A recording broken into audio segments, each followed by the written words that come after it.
नमस्कार, आप सभी का बहुत बहुत स्वागत है और मैं हूं आपके साथ अंकिता सिंह। बुलेटिन की शुरुआत करेंगे बड़ी खबरों से। बड़ी खबर आ रही है छत्तीसगढ़ से।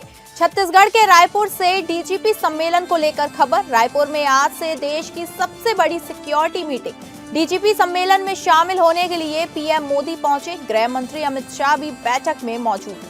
60वां अखिल भारतीय डीजीपी आईजीपी सम्मेलन कुछ ही देर में शुरू होने वाला है। इस बार देश की सबसे महत्वपूर्ण सुरक्षा कॉन्फ्रेंस छत्तीसगढ़ में हो रही है। पीएम नरेंद्र मोदी और गृह मंत्री शुक्रवार शाम को ही रायपुर में पहुंच गए थे। इस वर्ष सम्मेलन का विकसित भारत सुरक्षा आयाम है और इसका उद्देश्य पुलिसिंग से जुड़ी बड़ी चुनौतियों की समीक्षा करना है। साथ ही सुरक्षित भारत का नया रोड मैप तय करना है। पीएम नरेंद्र मोदी मुख्य सत्रों में शामिल होंगे। वो समापन समारोह में राष्ट्रपति पुलिस पदक भी प्रदान करेंगे। कार्यक्रम में केंद्रीय मंत्री अमित शाह भी मौजूद रहेंगे। राष्ट्रीय सुरक्षा सलाहकार अजीत डोभाल भी मुख्य सत्रों में हिस्सा लेंगे। देश भर के डीजीपी और आईजीपी इस कॉन्फ्रेंस में जुड़ रहे हैं। छत्तीसगढ़ के लिए यह सम्मेलन बेहद महत्वपूर्ण माना जा रहा है। राष्ट्रीय सुरक्षा सलाहकार अजीत डोभाल भी मुख्य सत्रों में हिस्सा लेंगे। देश भर के डीजीपी और आईजीपी इस कॉन्फ्रेंस में जुड़ रहे हैं। आपको बता दें, 60वां अखिल भारतीय डीजीपी आईजीपी सम्मेलन कुछ ही देर में शुरू होने वाला है। इस बार देश की सबसे महत्वपूर्ण सुरक्षा कॉन्फ्रेंस छत्तीसगढ़ में हो रही है। पीएम नरेंद्र मोदी और गृह मंत्री शुक्रवार शाम को ही रायपुर पहुंच गए थे। इस वर्ष सम्मेलन का विषय विकसित भारत सुरक्षा आयाम है और इसका उद्देश्य पुलिसिंग से जुड़ी बड़ी चुनौतियों की समीक्षा करना है। साथ ही सुरक्षित भारत का नया रोड मैप तय करना है। पीएम नरेंद्र मोदी मुख्य सत्रों में शामिल होंगे। वो समापन समारोह में राष्ट्रपति पुलिस पदक भी प्रदान करेंगे। कार्यक्रम में केंद्रीय गृह मंत्री अमित शाह भी मौजूद रहेंगे। राष्ट्रीय सुरक्षा सलाहकार अजीत डोभाल भी मुख्य सत्रों में हिस्सा लेंगे। देश भर के डीजीपी और आईजीपी इस कॉन्फ्रेंस में जुड़ रहे हैं। छत्तीसगढ़ के लिए यह सम्मेलन बेहद महत्वपूर्ण माना जा रहा है।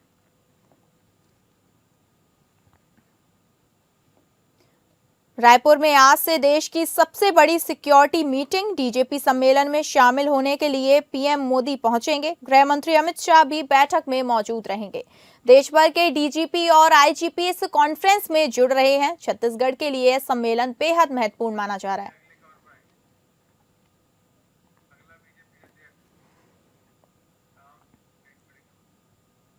अगली बड़ी खबर आ रही है दिल्ली से। बीजेपी के नए अध्यक्ष को लेकर बड़ी खबर। बीजेपी को जल्द मिल सकता है नया अध्यक्ष। इसी हफ्ते हो सकता है ऐलान। अध्यक्ष को लेकर अमित शाह की बैठकों का दौर जारी। रेस में 5 नाम सबसे आगे। सियासत में कब क्या हो जाए इस बात का आकलन कोई नहीं कर सकता। राजनीतिक अक्सर संभावनाओं पर टिकी रहती है। पक्ष विपक्ष किसी न किसी बात को लेकर एक दूसरे के ऊपर हमलावर रहते हैं। इसी बीच एक बड़ी खबर यह है कि इसी हफ्ते बीजेपी के नए अध्यक्ष की घोषणा की जा सकती है। पिछले 3 दिनों से बीजेपी के नए अध्यक्ष को लेकर बैठकें चल रही हैं। बीजेपी संगठन को एक ऐसे अध्यक्ष की तलाश है जो पार्टी को बुलंदियों पर ले जा सके। बीते दिन संगठन चुनाव के लिए बनाई गई समिति के अध्यक्ष से केंद्रीय गृह मंत्री अमित शाह ने मुलाकात की थी, जिसके बाद नए राष्ट्रीय अध्यक्ष को लेकर चर्चाएं तेज हो गई हैं। बीजेपी अध्यक्ष की रेस में इन 5 नेताओं का नाम सबसे आगे है। मीडिया रिपोर्ट्स के मुताबिक इसी हफ्ते बीजेपी अपना नया अध्यक्ष घोषित कर सकती है। अगर हम अहम बैठकों में हो रही चर्चाओं की माने तो सुनील बंसल, मनोहर लाल खट्टर, धर्मेंद्र प्रधान जैसे नाम की चर्चा अध्यक्ष की रेस में सबसे आगे है। हालांकि बीजेपी ने अक्सर ऐसे मौकों पर बड़ा परिवर्तन करके लोगों को हिला दिया है। ऐसे में ये कंफर्म नहीं है कि पार्टी किसे अध्यक्ष बनाएगी।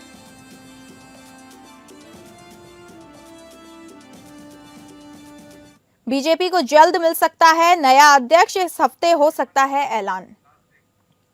तमाम जानकारी के साथ हमारे इनपुट हेड मनीष राज सिंह हमारे साथ जुड़े हैं। मनीष जी, बीजेपी के नए अध्यक्ष को लेकर अटकलों का बाजार गर्म है।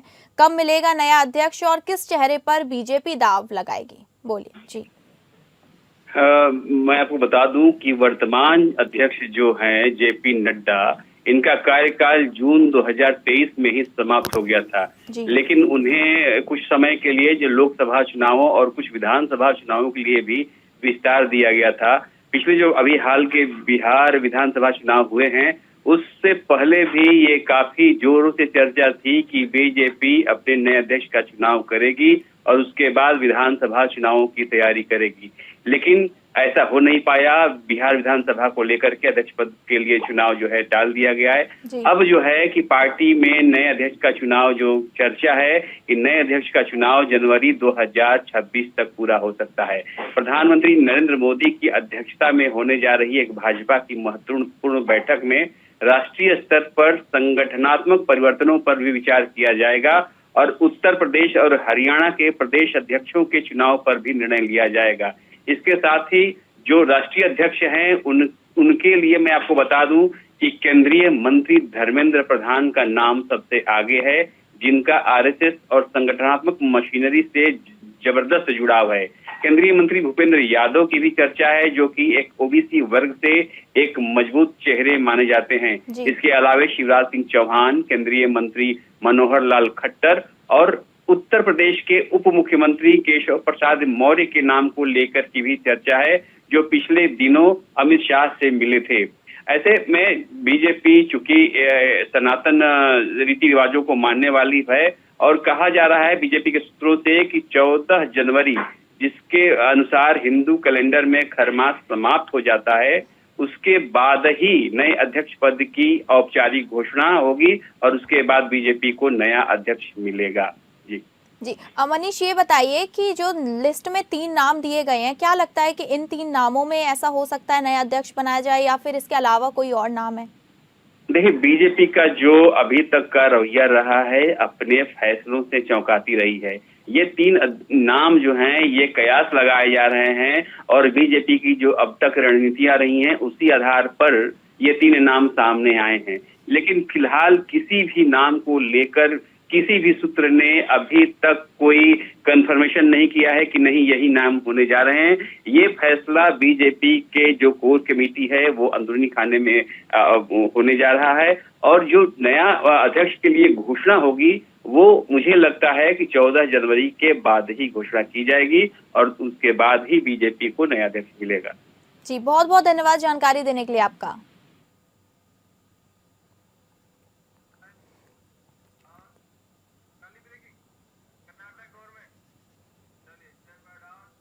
अगली बड़ी खबर लेंगे कर्नाटक से। कर्नाटक की कांग्रेस सरकार में तकरार जारी। आज सिद्धारमैया डीके शिव कुमार की breakfast meeting. Siddaramaiah DK Shivakumar की बैठकें आमने सामने। कर्नाटक पावर शेयरिंग पर क्या निकलेगा हल? कर्नाटक में पावर शेयरिंग को लेकर तनाव चल रहा है। इस बीच राजधानी बेंगलुरु में आज हाई प्रोफाइल ब्रेकफास्ट मीटिंग होने जा रही है। इस मीटिंग में मुख्यमंत्री सिद्धारमैया और deputy CM DK Shivakumar आमने सामने बैठेंगे और सत्ता साझेदारी पर बात करेंगे। इससे पहले शुक्रवार को मुख्यमंत्री सिद्धारमैया ने साफ कहा था कि हाई कमान जो भी फैसला करेगा वे उसी का पालन करेंगे। उन्होंने ये भी बताया कि पार्टी नेतृत्व ने उन्हें और शिव कुमार को शनिवार सुबह साथ बैठकर ब्रेकफास्ट पर बातचीत करने के लिए कहा है, ताकि गतिरोध खत्म करने के लिए रास्ते तलाशे जा सकें। कर्नाटक के मौजूदा सत्ता संघर्ष के बीच मुख्यमंत्री सिद्धारमैया और deputy CM DK Shivakumar शनिवार सुबह सीएम आवास कावेरी पर एक अहम ब्रेकफास्ट मीटिंग में मिलेंगे। आपको बता दें, कर्नाटक में पावर शेयरिंग को लेकर तनाव चल रहा है। इस बीच राजधानी बेंगलुरु में आज हाई प्रोफाइल ब्रेकफास्ट मीटिंग होने जा रही है। इस मीटिंग में मुख्यमंत्री सिद्धारमैया और deputy CM DK Shivakumar आमने सामने बैठेंगे और सत्ता साझेदारी पर बात करेंगे। इससे पहले शुक्रवार को मुख्यमंत्री सिद्धारमैया ने साफ कहा था कि हाई कमान जो भी फैसला करेगा वे उसी का पालन करेंगे। उन्होंने ये भी बताया कि पार्टी नेतृत्व ने उन्हें और शिव कुमार को शनिवार सुबह साथ बैठकर ब्रेकफास्ट पर बातचीत करने के लिए कहा, ताकि गतिरोध खत्म करने के रास्ते तलाशे जा सके।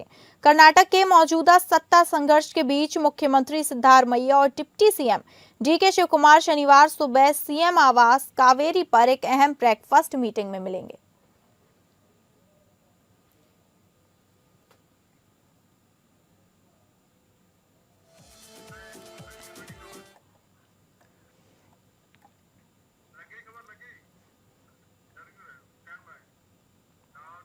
अगली बड़ी खबर लेंगे गोरखपुर से। गोरखपुर के दौरे पर सीएम योगी गीडा स्थापना दिवस समारोह में होंगे शामिल।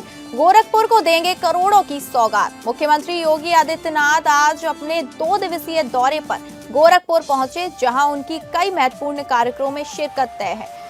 सुबह सीएम योगी ने गोरखपुर मंदिर में पूजा अर्चना के साथ गौ सेवा कर अपने कार्यक्रमों की शुरुआत की। इसके बाद उन्होंने जनता दर्शन में लोगों की समस्याएं सुनी और अधिकारियों को त्वरित समाधान के निर्देश दिए। खिचड़ी मेला 2025 की तैयारियों को लेकर सीएम योगी ने मंदिर परिसर में अधिकारियों के साथ उच्च स्तरीय बैठक की और कहा कि मेला व्यवस्था में किसी प्रकार की लापरवाही बर्दाश्त नहीं की जाएगी।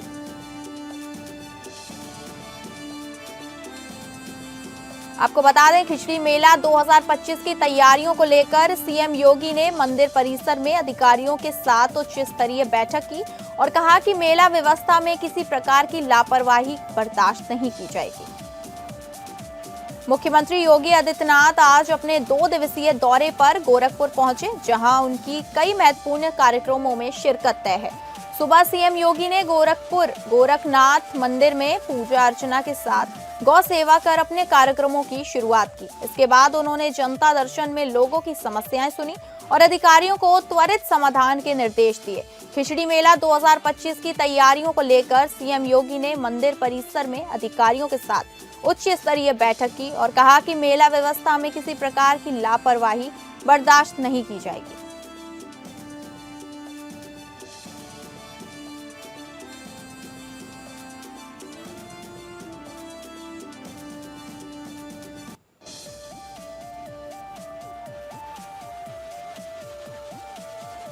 आपको बता दें, मुख्यमंत्री योगी आदित्यनाथ आज अपने 2 दिवसीय दौरे पर गोरखपुर पहुंचेंगे, जहां उनकी कई महत्वपूर्ण कार्यक्रमों में शिरकत तय है। सुबह सीएम योगी ने गोरखनाथ मंदिर में पूजा अर्चना के साथ गौ सेवा कर अपने कार्यक्रमों की शुरुआत की।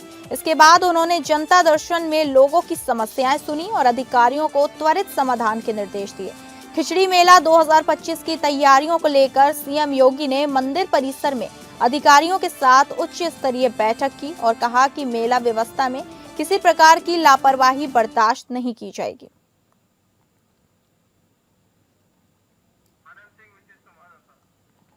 तमाम जानकारी के साथ संवाददाता आनंद सिंह हमारे साथ जुड़ गए हैं। आनंद, क्या कार्यक्रम है सीएम योगी का और क्या सौगात देने वाले हैं गोरखपुर को?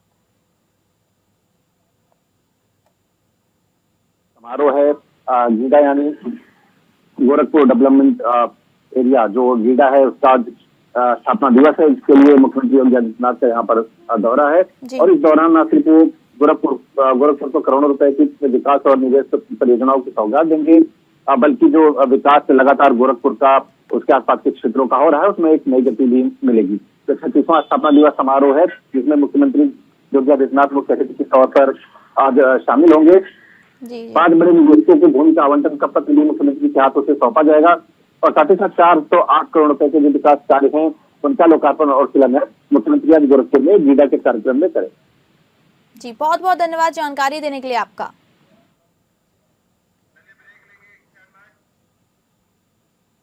अगली बड़ी खबर लेंगे झारखंड से। झारखंड की सियासत से बड़ी खबर, सीएम हेमंत सोरेन का अचानक दिल्ली दौरा। ईडी समन और कोर्ट सुनवाई के बीच सोरेन का अचानक दिल्ली दौरा, सियासी चर्चाओं ने पकड़ी रफ्तार। झारखंड के सीएम हेमंत सोरेन अचानक चार्टर्ड प्लेन से दिल्ली रवाना हो आए हैं, जिससे सियासी हलचल तेज हो गई है। जमीन घोटाला मामले में ईडी समन और हाईकोर्ट की सुनवाई के बीच उनके इस दौरे को राजनीतिक रूप से अहम माना जा रहा है। झारखंड के सीएम हेमंत सोरेन को एक मुश्किल से राहत मिलती है तो दूसरी अपने आप आ जाती है। हेमंत सोरेन का झारखंड में यह दूसरा कार्यकाल है। पहले जिस मामले में उनकी गिरफ्तारी हुई थी और बाद में उन्हें जमानत मिल गई थी, उस मामले में ईडी की विशेष अदालत से बड़ा झटका लगा है। हेमंत ने इस मामले में व्यक्तिगत पेशी से छूट की अपील की थी, अदालत ने उसे खारिज कर दिया है।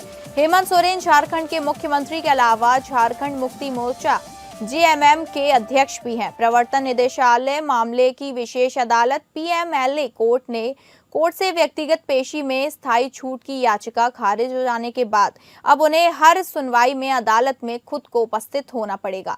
इस फैसले के बाद उनकी न्यायिक हिरासत और जमानत प्रक्रिया पर असर पड़ सकता है। तमाम जानकारियों के साथ अजय सिंह ब्यूरो हेड हमारे साथ जुड़ गए हैं। अजय, सीएम हेमंत सोरेन का अचानक दिल्ली दौरे का क्या मकसद है? देखिए अंकिता, ये जो है कल जो है सियासी एकाएक खबरों से आने लगी कि मुख्यमंत्री जो है निजी यात्रा पर जो है वो एकाएक जो है एक पर्सनल विमान, चार्टर्ड विमान से वो जो है वो दिल्ली जाते हैं और साथ में उनकी पत्नी भी गई है। देखिए, कयासों का बाजार तो लग ही रहा है क्योंकि वो जमीन घोटाले से संबंधित मामले में वे उनका नाम लगातार आ रहा है और दूसरी तरफ जो कोर्ट में उनकी पीसी के लिए उन्होंने जो कोर्ट से गुहार लगाई थी कि अर्जी लगाई थी कि हमको सशरीर पेश होने से उसको छूट की बात हो रही थी, लेकिन कोर्ट ने सामूहिक से इनकार कर दिया और अब जो है बात कोर्ट का था कि अब इनको जब भी कोर्ट की कोई सुनवाई होगी तो मुख्यमंत्री से हेमंत सोरेन को जो है वो सशरीर उपस्थित होना होगा। दूसरी तरफ जो मामला जो बनता है, जो जमीन घोटाले से संबंधित है, उस पर ईडी की जो दबिश है और जो मामले जो बन रहे हैं, तो इससे संबंधित जो है और इसमें जो खुलकर जो बात सामने आ रही है, जो विश्वसनीय सूत्र जो बता रहे हैं, उनका कहना है कि मुख्यमंत्री जो है वो अपने ये निजी यात्रा के तौर पर ही लिया जा सकता है और दूसरी तरफ जो है वहाँ कानूनविद से जाकर मिलेंगे, कानून का उन लोगों से राय मशविरा करेंगे और ये तब ये जानेंगे कि हम, क्योंकि ये कोर्ट का मामला है तो कोर्ट के मामले में जो है वहाँ के वकीलों से मिलेंगे और अपने कानूनविद से मिलेंगे और जो न्याय संगत बात होगी या जो कोई उनके लायक बातें होंगी या मुमकिन चीज होगी उसको ये अपनाएंगे और यही एक कारण समझ में आ रहा है कि जो मुख्यमंत्री जो है एकाएक जो है वो कल दिल्ली रवाना हुए। जी अंकिता। जी, बहुत बहुत धन्यवाद जानकारी देने के लिए आपका। अगली बड़ी खबर लेंगे कानपुर से। पूर्व केंद्रीय मंत्री श्री प्रकाश जायसवाल का निधन, काफी समय से चल रहे थे बीमार। जायसवाल ने कानपुर में ली अंतिम सांस, मल्लिकार्जुन खड़गे सहित कांग्रेस नेताओं ने जताया दुख। उत्तर प्रदेश में कानपुर के वरिष्ठ कांग्रेस नेता और पूर्व केंद्रीय मंत्री श्री प्रकाश जायसवाल का निधन हो गया है। वे लंबे समय से बीमार चल रहे थे। कांग्रेस सांसद राहुल गांधी और मल्लिकार्जुन खड़गे सहित कांग्रेस के नेताओं ने शोक व्यक्त करते हुए इसे पार्टी के लिए एक बड़ी क्षति बताया। कांग्रेस सांसद राहुल गांधी ने सोशल मीडिया प्लेटफॉर्म एक्स पर लिखा, पूर्व केंद्रीय मंत्री और वरिष्ठ कांग्रेस नेता श्री प्रकाश जायसवाल के निधन का समाचार अत्यंत दुखद है। जनसेवा और पार्टी के प्रति उनकी निष्ठा एक मिसाल है। उनका जाना कांग्रेस के लिए एक अपूरणीय क्षति है। इस कठिन समय में मेरी संवेदनाएं उनके शोकाकुल परिवार, समर्थकों और शुभचिंतकों के साथ है। कांग्रेस के राष्ट्रीय अध्यक्ष मल्लिकार्जुन खड़गे ने सोशल मीडिया प्लेटफॉर्म एक्स पर लिखा, यूपीए सरकार में मेरे सहयोगी रहे पूर्व केंद्रीय मंत्री और वरिष्ठ कांग्रेस नेता श्री प्रकाश जायसवाल के निधन का समाचार अत्यंत दुखद है। वे एक सच्चे और निष्ठावान कांग्रेसी थे जिन्होंने कानपुर के विकास व कल्याण के लिए पूरी ईमानदारी से जनसेवा का कार्य किया। उनका जाना कांग्रेस पार्टी के लिए एक बहुत बड़ी क्षति है। दुख की इस घड़ी में उनके परिवारजनों व समर्थकों के प्रति मैं अपनी गहरी संवेदनाएं व्यक्त करते हुए दिवंगत आत्मा की शांति की प्रार्थना करता हूं। कांग्रेस की तो बहुत बड़ी क्षति है, हम लोगों के लिए व्यक्तिगत भी बहुत बड़ी क्षति है।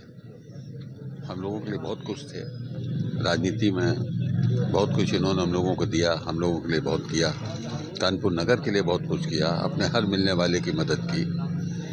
और आज कानपुर तो उनकी कई, जैसे समशक्ति चलवाई, शताब्दी चलवाई और ट्रेनें चलवाई, ये सब उनकी देन है। कई पुल हैं, शिव नारायण टंडन सेतु पुल, नारायण मोहन सेतु पुल, ये सब उन्हीं के बनवाए हुए। बड़ी उपलब्धियां रही, बहुत कुछ किया कानपुर के लिए उन्होंने। तमाम जानकारियों के साथ हमारे संवाददाता शिवा शर्मा कानपुर से जुड़ गए हैं। शिवा, ये बताइए कि श्री प्रकाश जायसवाल के निधन से कांग्रेस के लिए कितना क्षति है? देखिए, मैं आपको बता दूं कि श्री प्रकाश जायसवाल कानपुर का एक चर्चित चेहरा हुआ करते थे, क्योंकि उन्होंने कानपुर को काफी सौगातें दी थी, जिसकी वजह से वो जनता में काफी लोकप्रिय थे।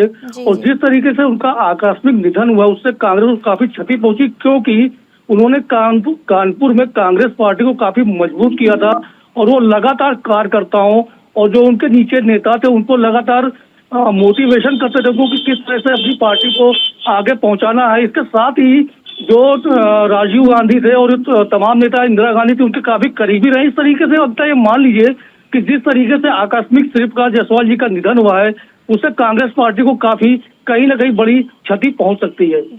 जी बहुत बहुत धन्यवाद जानकारी देने के लिए आपका। फिलहाल इस बुलेटिन में इतना ही। नमस्कार।